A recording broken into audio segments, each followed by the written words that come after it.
Good morning, brothers and sisters, and welcome to our today's program. My name is Odon Bulamba.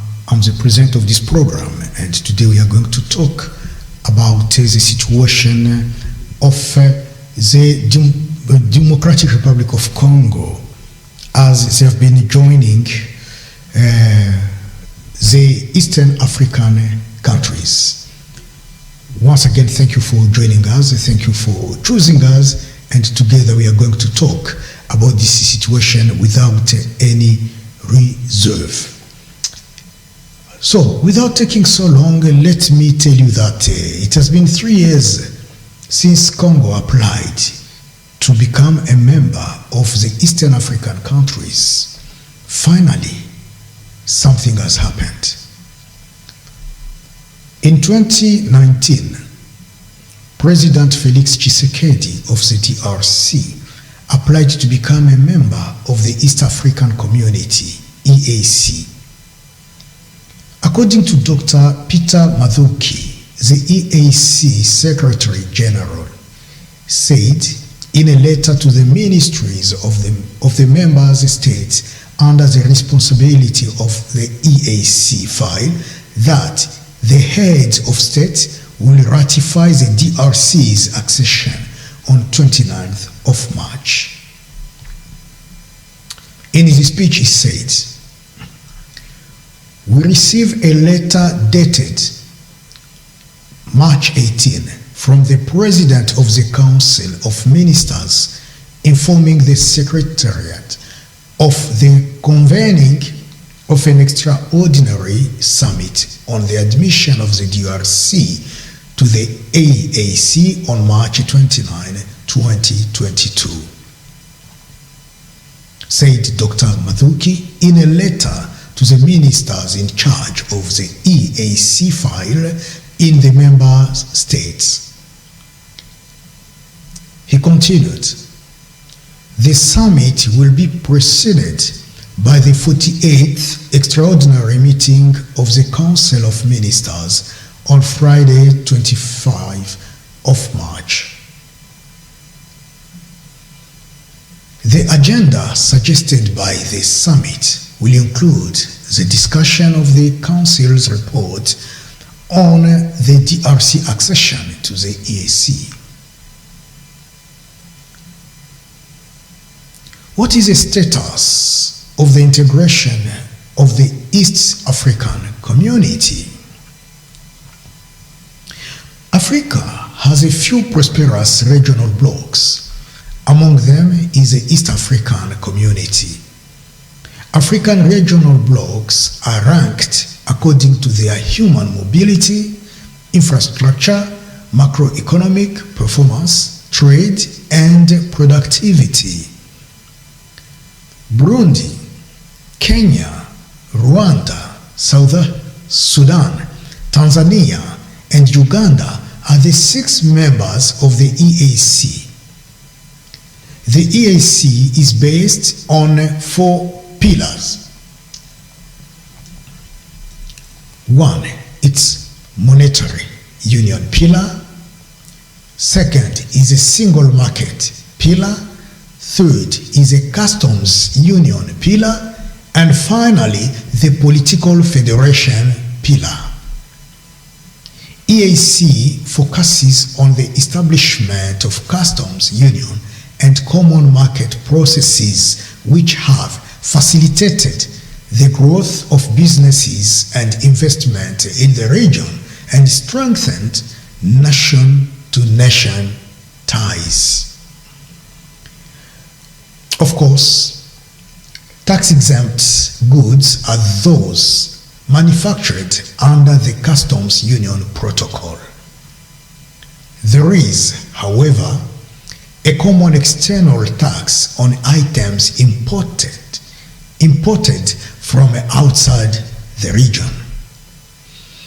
In the long term, the functional customs union should contribute to regional economic integration by giving small economies access to industries that would not otherwise be available.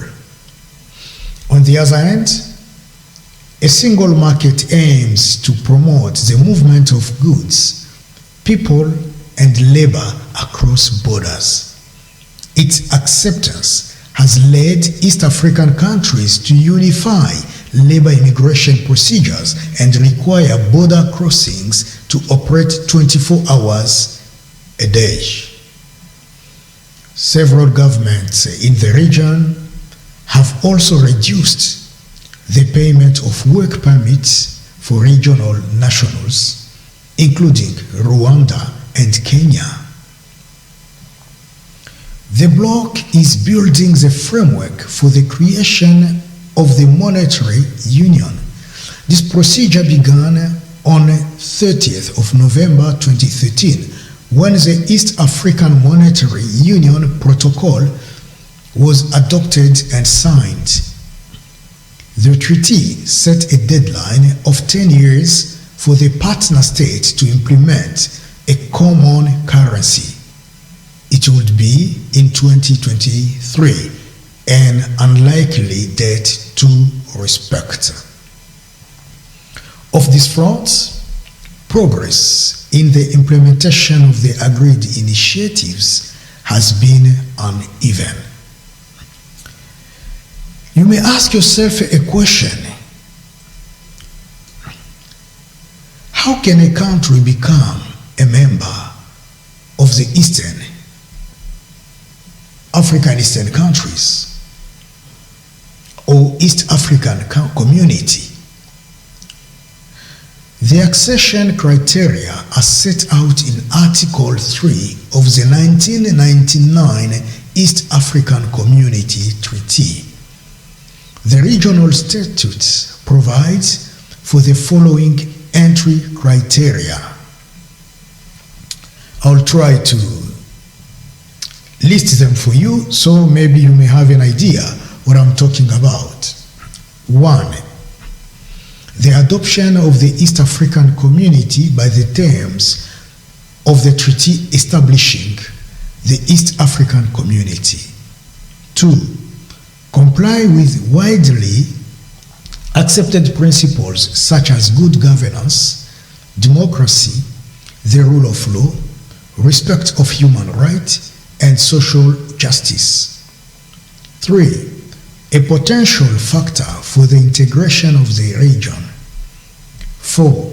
The physical proximity of dependence on partners' states. 5. The creation and maintenance of an economy based on a free market. And finally, 6. Policies in the social and economic fields which are consistent with those of the community. Oh, excuse me.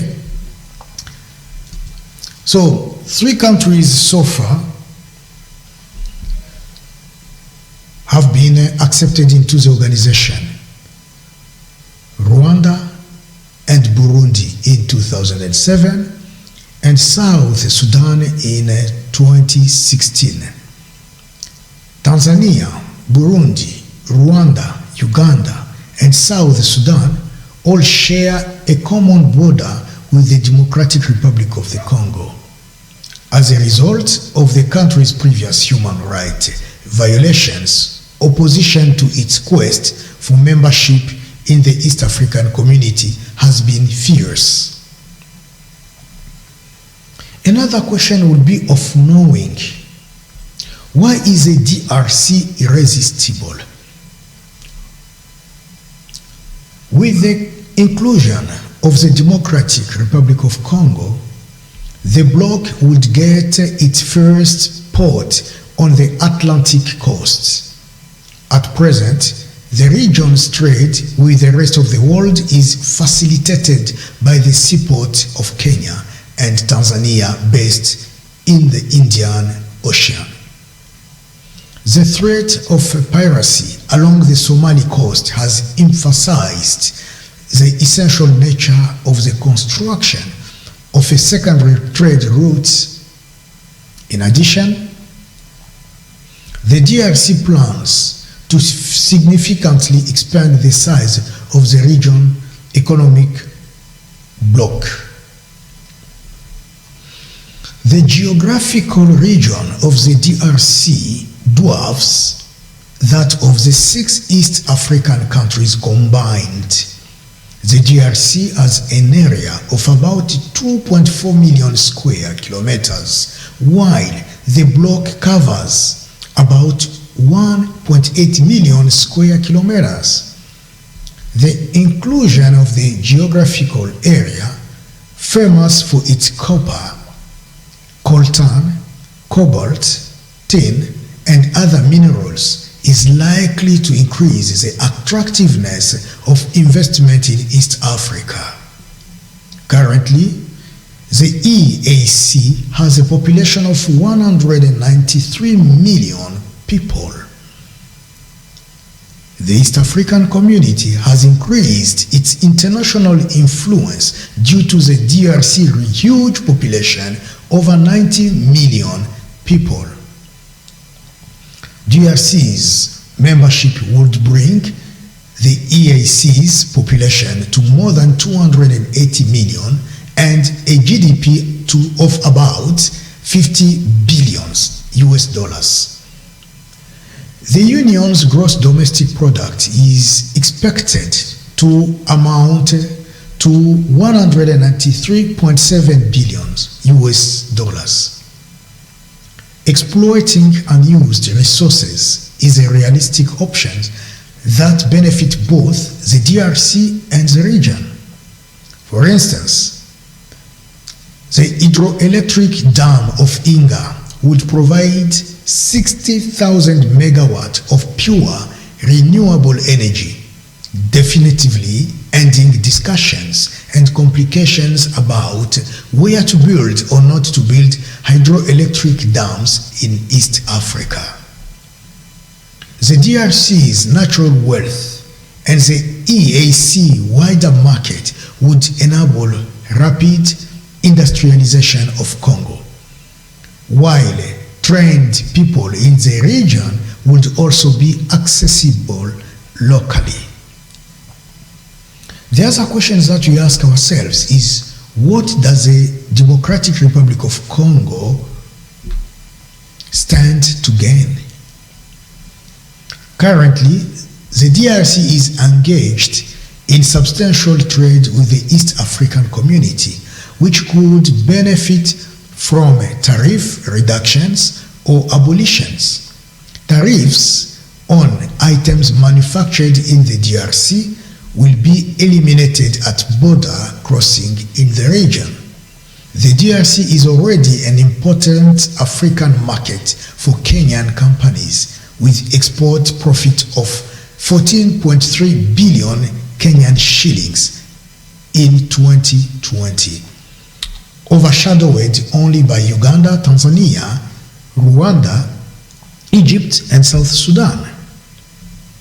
It already has trade relations with Rwanda, Burundi, and Uganda.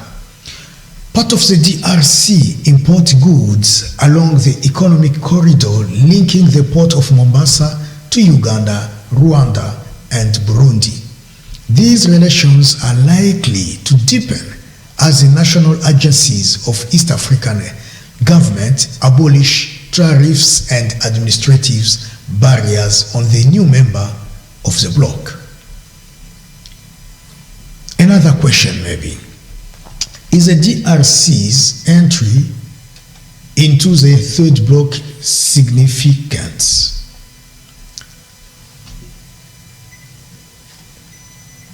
In general, being a member of more than one customs union is technically difficult. For starters, no country can have many common external tariffs. Second, because the integration objectives of each bloc are distinct, overlapping membership may subject a nation to conflicting obligations. The World Trade Organization says this practice hinders the liberalization of global trade, especially when traders are expected to adhere to multiple sets of standards. However, an analysis of the treaties establishing the Southern African Development Community, the Eastern African Community, and the Common Market for Eastern and Southern Africa reveals that they do not prohibit members from preserving or concluding previous trade agreements. The DRC is already a member of SADC and the Common Market for Eastern and Southern Africa. However, it will not be the only member state of the East African Community whose membership of the regional bloc overlaps. Tanzania is a member of the Southern African Development Community, SADC, or SADC. Kenya, Rwanda, Burundi, and Uganda are all members of the Common Market for Eastern and Southern Africa, although Tanzania is not.